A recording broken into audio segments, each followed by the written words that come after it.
Okay.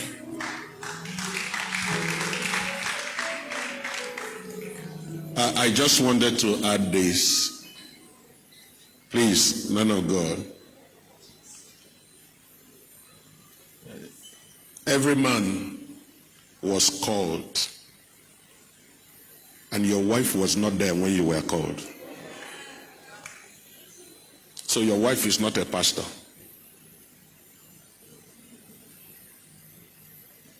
But your wife is resistant because you are resistant. I decided I needed to say something here because that brother, a lot of pastors are suffering in silence. A whole lot of pastors are suffering.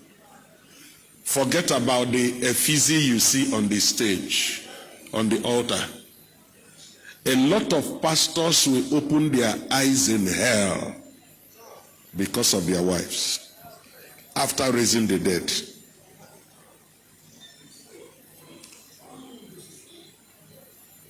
A lot of pastors now sleep over in church because they can't sleep at home. A lot of pastors, the food they eat is prepared by their secretary. They have good flasks that they used to go and buy food.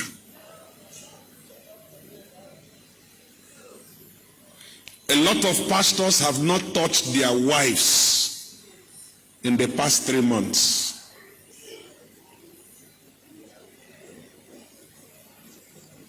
And they are still laying hands.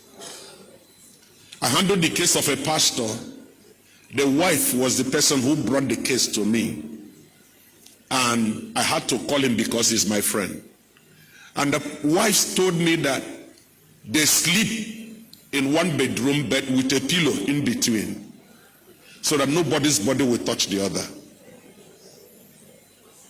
Where are we going with all this hypocrisy? Now, my brother, I want to say this. Those of us that are pastors, give your wife attention. You can't have another woman running the church and your wife is there. In your absence, she's not involved in anything and you're telling me she doesn't support what I do.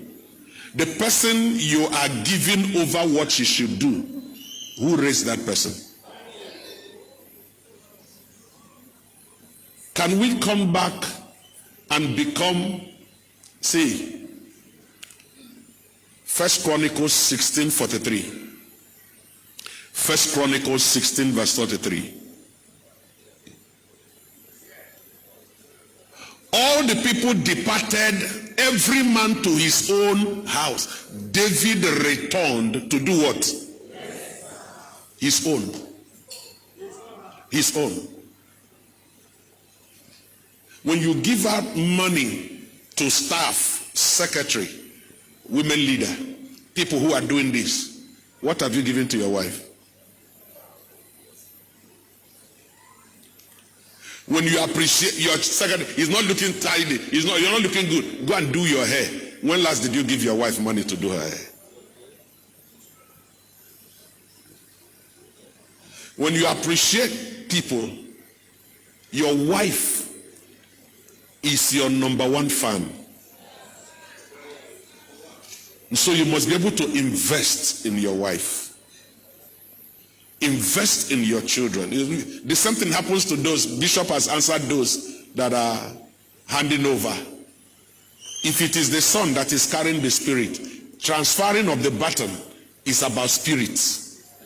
He said to Moses, look for the one that is carrying your spirit. When Elisha met Elijah, people are looking for mantle. That was not what Elisha asked for. He said, I want a double portion of your spirit. The mantle was only used once and it was dropped. The spirit went with him.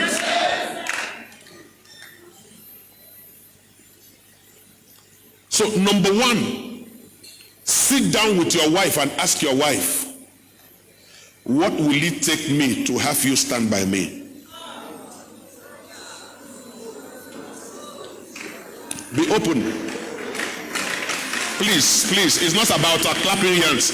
I deal with pastors on everyday level across the world. This is a plague. You can't stay in the church office because that is the only place you have peace. You can't go home. It's an error. Give your wife a sense of belonging. Give attention to the little things she needs. Then she will listen to you. You don't only come to when you want sex. And if she doesn't do anything, you say, I know where to get it. Pastors are sleeping around.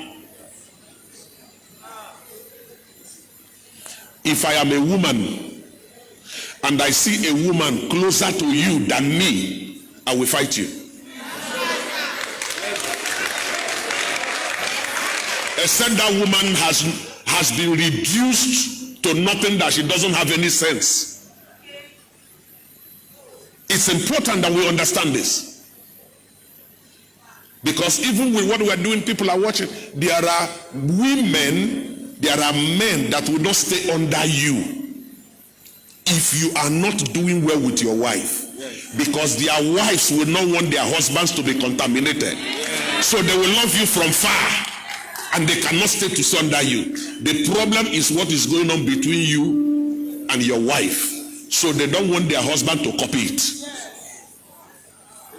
That's why we have some prominent people who love you, but they can't come to stay with you. They relate from far. Women are computer. They are like computer. What you feed in, they give you back. So if you want to stop, when my wife would not preach until I told her, you have to say, I can't preach like you. I said, never preach like me. Preach with the same spirit I preach. That thing you put to me when I'm preaching, he said, look at this, remember this, remember, go and say it. Don't ever try to be me. You cannot be me. There are no two Don Odunzes on earth.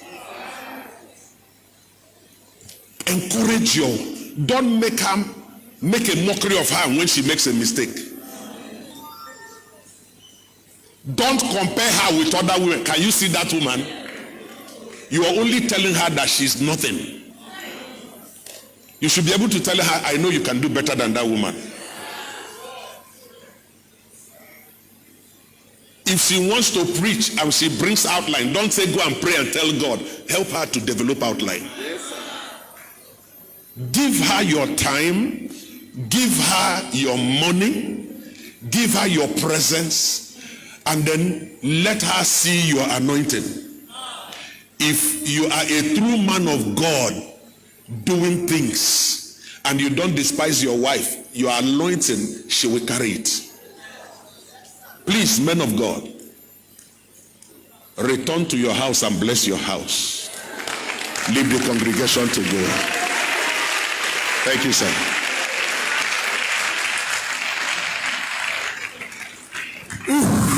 Thank you.